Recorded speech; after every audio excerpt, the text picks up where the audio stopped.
امیر شریعت شیخ حضرت مولانا یحییٰ صاحب دامت برکاتہ الاولیاء کے مبارک ہاتھوں سے یہ جو عمامہ پہنایا گیا، تو وہ جو عمامے کی گرمی ہے میرے ٹیمپریچر کو نارمل کر دیا، پسینے چھوٹ گئے تو بخار اتر گیا الحمدللہ۔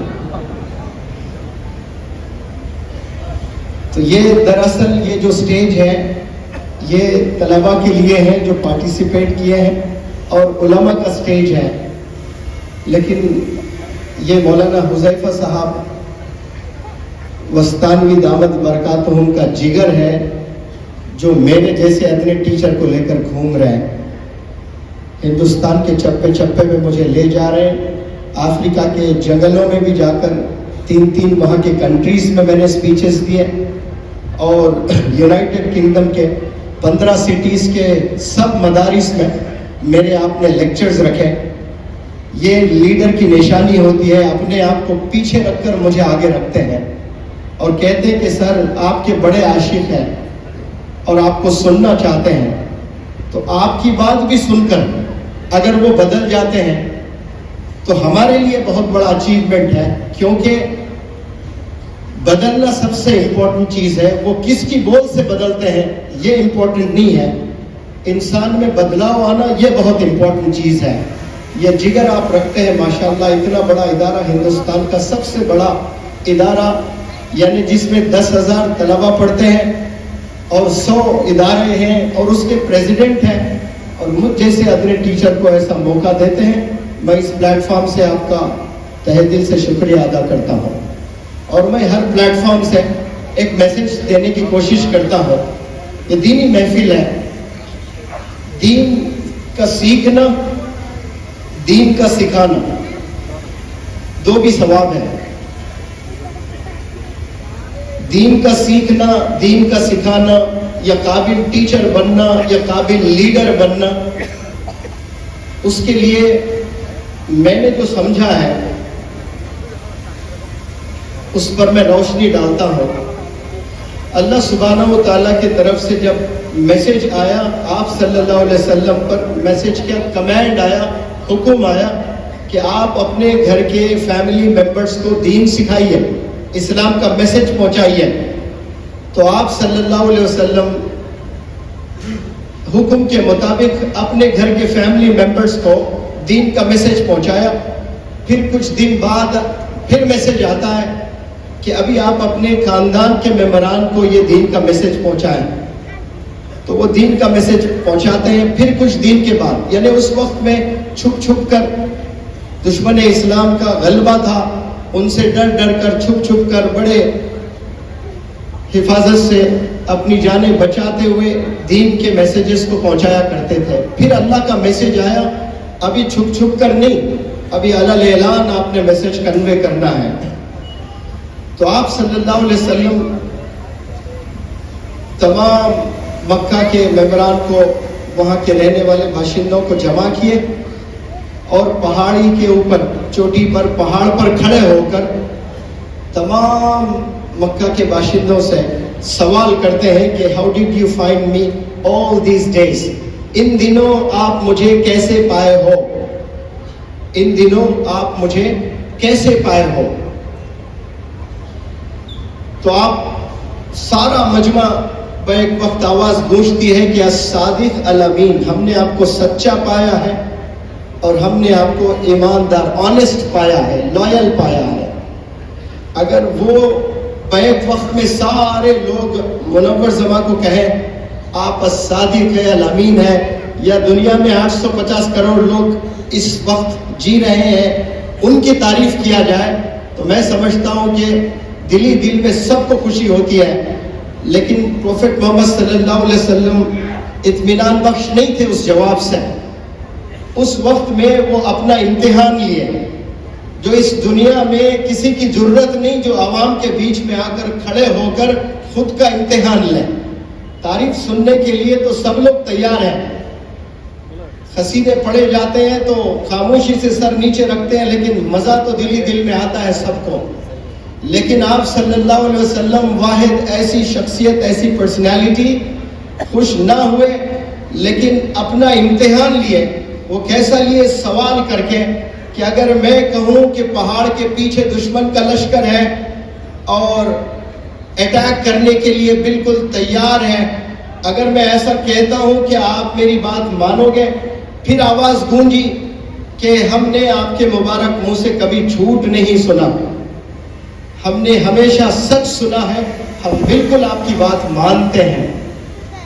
تو پھر آپ صلی اللہ علیہ وسلم نے پہلے اپنی ذات کو رکھا، پھر اس کے بعد اللہ کی بات کو، یعنی اپنی بات کو رکھا۔ ہونا تو یہ چاہیے کہ بات رکھنی تھی اللہ کی، لیکن اللہ کی بات رکھنے سے پہلے آپ نے کیا رکھا بتائیں سب لوگ؟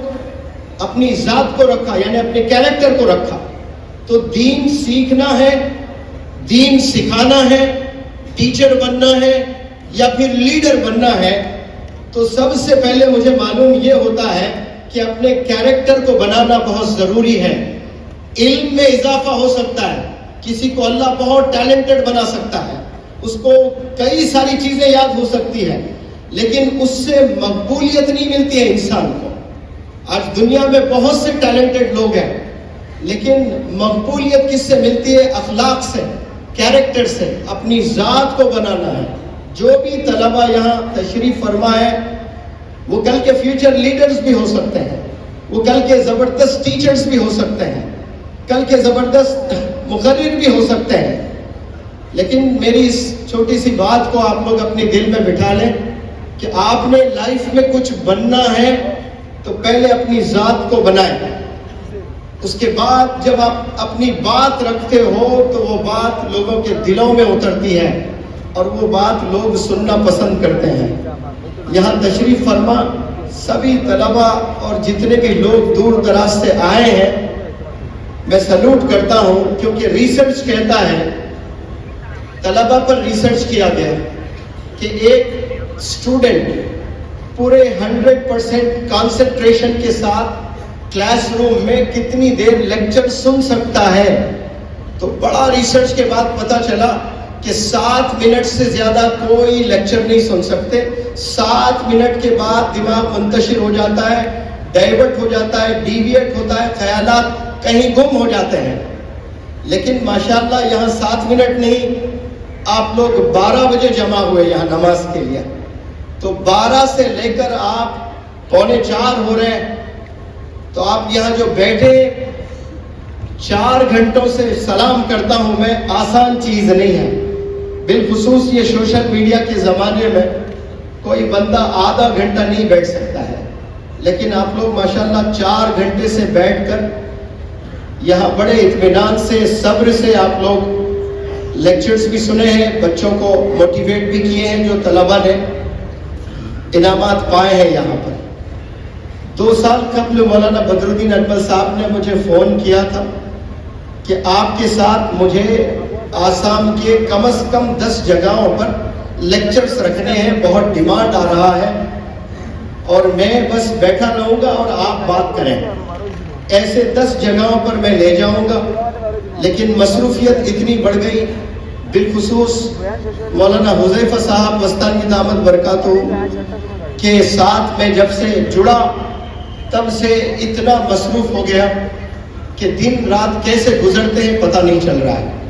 کبھی 3 بجے سو کر صبح 5 بجے اٹھتے ہیں، پھر سفر میں نکل جاتے ہیں، اور میں تھک جاتا ہوں لیکن حضرت کو کبھی تھکے ہوئے نہیں پاتا ہوں میں۔ تو آپ سے بھی مجھے بہت موٹیویشن ملتا ہے۔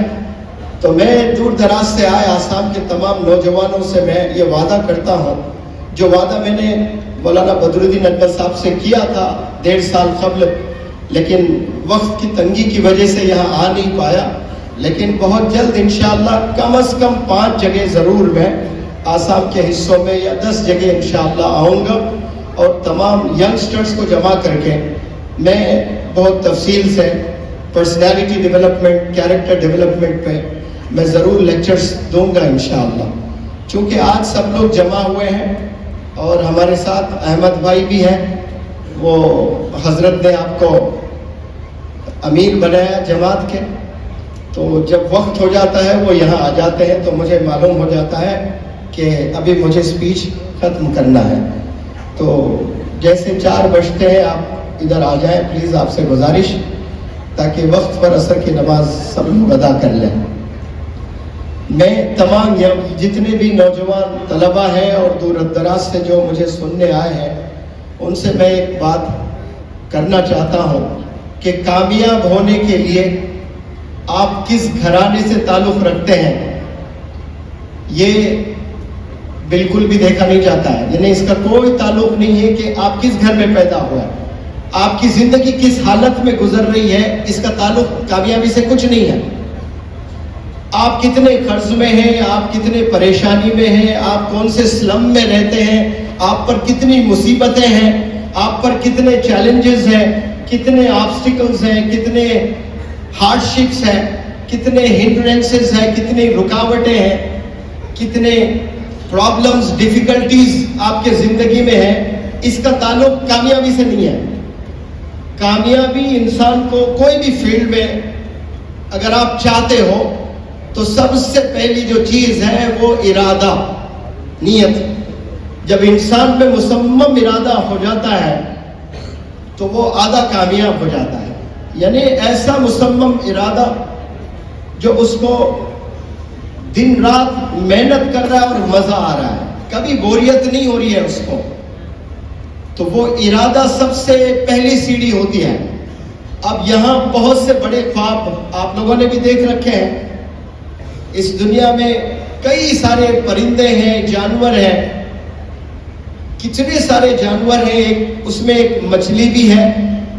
ابھی میں نے پڑھا 500 سال وہ مچھلی کا لائف سپین ہے، 500 سال جی رہی ہے۔ اور جو 500 سال مچھلی جی رہی ہے، کیا اس مچھلی میں خواہشات ہیں، ڈیزائرز ہیں، ڈریمز ہیں، گولز ہیں، ایمبیشنز ہیں؟ کچھ بھی نہیں ہے۔ وہ زندگی کیسے گزار رہی ہے اس کو پتہ ہی نہیں۔ اب جتنے بھی جانور ہیں، جتنے بھی پرندے ہیں، وہ کل کے بارے میں کبھی نہیں سوچتے ہیں، ان کو پتہ ہی نہیں کہ نیکسٹ 1 گھنٹے کے بعد وہ کیا کرنے والے ہیں، کسی کو نہیں پتا۔ لیکن بہت سے انسانوں کو پتا ہے کہ 1 گھنٹے کے بعد آپ کیا کرنے والے ہیں۔ آپ کو پتا ہے کہ میں عصر کی نماز پڑھوں گا، فلانے جگہ جاؤں گا، ان سے ملاقات کروں گا، بھوک لگ رہی ہے، کھانا کھاؤں گا، میں روز 3 چائے پیتا ہوں، آج ایک ہی چائے ہوئے ہے، پروگرام ہوتے ہی پہلے میں چائے سے فارغ ہو جاؤں گا۔ یہ انسان کے ذہن میں چلتا ہے، یہ جانور اور پرندے کے ذہنوں میں نہیں چلتا ہے۔ اللہ نے دماغ دے کر بھی تالا ڈال دیا ہے۔ سارے جانوروں میں، مچھر میں 4 دماغ ہوتے ہیں، انسان کو تو ایک ہے، لیکن سوچنے کی صلاحیت اللہ نے نہیں دی ہے ان کو۔ اور یہ جو سوچنے کی صلاحیت اللہ نے جو ہم کو دی ہے، ایمان کے بعد سب سے بڑا گفٹ ہے۔ یہ ایمان کے بعد سب سے بڑا گفٹ انسان کو اللہ نے کیا دیا ہے؟ سوچنے کی صلاحیت۔ یہ سب میں ہے، افسوس ہم لوگ سوچتے نہیں ہیں، ہم لوگ ڈریم نہیں دیکھتے ہیں، یا دیکھتے ہیں تو اس پر پھر محنت نہیں کرتے ہیں۔ تو میں عرض کر رہا تھا، سب سے پہلی چیز ارادہ ہونا بہت ضروری ہے۔ ارادے کے بعد اچھے ادارے کی تلاش کرنا، کیونکہ اچھے ادارے میں آپ کو اچھے اساتذہ ملیں گے، وہ اساتذہ جن کے پاس میں ایکسپیرینس ہے، جن کے پاس میں ایفیشینسی ہے، جن کے پاس میں انتھوزیازم ہے، ایسے جو کوالٹیز ہیں، وہ اساتذہ کے زیر نگرانی آپ جب تعلیم حاصل کرتے ہو تو آپ کے علم میں پختگی آئے گی اور مزہ آتے رہے گا آپ کو۔ ان کا تجربہ آپ کو بہت مدد کرے گا۔ تو جس لائن میں بھی آپ جانا چاہتے ہیں، کامیاب ہونا چاہتے ہو، منزل کو چھونا چاہتے ہو، تو یاد رکھیں ارادہ ہونا مصمم، یہ سب سے پہلی سیڑھی ہے۔ دوسرا، ادارہ تلاش کرنا۔ آپ نے انگریزی میں ایک کہاوت ہے کہ this world has shrunk into a global village۔ یہ دنیا ایک ولیج کی طرح سمٹ گئی ہے۔ اتنا آسان ہوا ہے کمیونیکیٹ کرنا، یا ایک دوسرے کے سے ملاقات کرنا، یا دیش کے اس کونے سے اس کونے تک، یا پھر کنٹریز کے سیر کرنا بے حد آسان ہو گیا، جو 200 سال پہلے آسان نہیں تھا کمیونیکیٹ کرنا۔ لیکن آج یہاں بیٹھ کر امریکہ میں کیا ہو رہا ہے، آپ ٹیلی ویژن پر دیکھ سکتے ہیں, سوشل میڈیا پر دیکھ سکتے ہیں, اور خود آپ 2-3 گھنٹے 4 گھنٹے 6 گھنٹے میں وہاں پہنچ بھی جا سکتے ہیں. اتنا آسان ہوا ہے. تو یہ ادارے تلاش کرنا گویا بہت آسان ہو گیا. اسی لیے حدیث علماء سے میں نے سنا کہ دین سیکھنے کے لیے اگر آپ کو چین تک بھی جانا پڑے تو چین جائیں آپ. اس کے حوالے سے میں کہہ رہا ہوں کہ اچھے ادارے تلاش کرنے میں آپ کو دیش بھی اگر چھوڑنا پڑے تو آپ کو چھوڑنا پڑے گا, جانا پڑے گا آپ کو. آپ ہی کے گاؤں میں بیٹھ کر ساری چیزیں نہیں ملنے والی ہے آپ کو. قربانی دینا بے حد ضروری ہے. آدم علیہ السلام سے لے کر آپ صلی اللہ علیہ وسلم کم و بیش 1,24,000 پروفٹس آئے ہیں اس روئے زمین پر, جن کے کہانیاں, جن کے قصے, جن کے سٹوریز آپ سنیں گے تو سب کی زندگی میں آپ کو یہ قربانیاں پائی جائیں گی. سب نے بہت قربانیاں دی ہیں. تو کامیابی کی سیڑھی قربانی ہے. جو بھی بندہ کامیاب ہونا چاہتا ہے وہ بنا قربانی دیے کامیاب نہیں ہو سکتا ہے. اس لیے قربانی دینا, اپنے خواہشات کو چھوڑنا, اپنے گھر کو چھوڑنا, محلے کو چھوڑنا, گاؤں کو چھوڑنا, اور تعلیم کے لیے دور دراز بھی جانا پڑے آپ کو جانا ہے, اور تعلیم اور سکلز آپ نے ڈیولپ کرنا ہے انشاءاللہ. اور یہ 2 چیزوں کے علاوہ اور مزید بھی چیزیں ہیں. وہ کیا ہے کہ آپ نے والدین کی دعائیں لینی ہیں. آپ روزانہ 1 قرآن پڑھ لیں اور کتنے نفل کی نمازیں پڑھ لیں, لیکن آپ کے بول والدین کے ساتھ صحیح نہیں ہیں, والدین آپ سے ناراض ہیں, تو پھر اللہ بھی صاف صاف کہتا ہے کہ میں بھی آپ سے ناراض ہوں. اور 850 کروڑ جس میں کئی پریزیڈنٹس, کئی پرائم منسٹرز, کئی بزنس انٹرپرینرز, یہ سب جڑ جائیں آپ کی مدد کے لیے, اور اللہ ناراض ہے, آپ کو لے آ کر پیڈسٹل اونچے تخت پر بھی بٹھا دیں, آپ کی کچھ پل کی کامیابی اس دنیا میں رہے گی, لیکن اللہ کی نظر میں آپ کچھ نہیں ہو جب اللہ ناراض ہے. تو یہاں میں پورے ہندوستان میں گھوم گھوم کر ورکشاپس کرتا ہوں. 10 میں 7 پیرنٹس کو پریشان پاتا ہوں. 10 میں 7 دہاڑے مارتے ہوئے روتے ہیں پیرنٹس قصے سنا کر.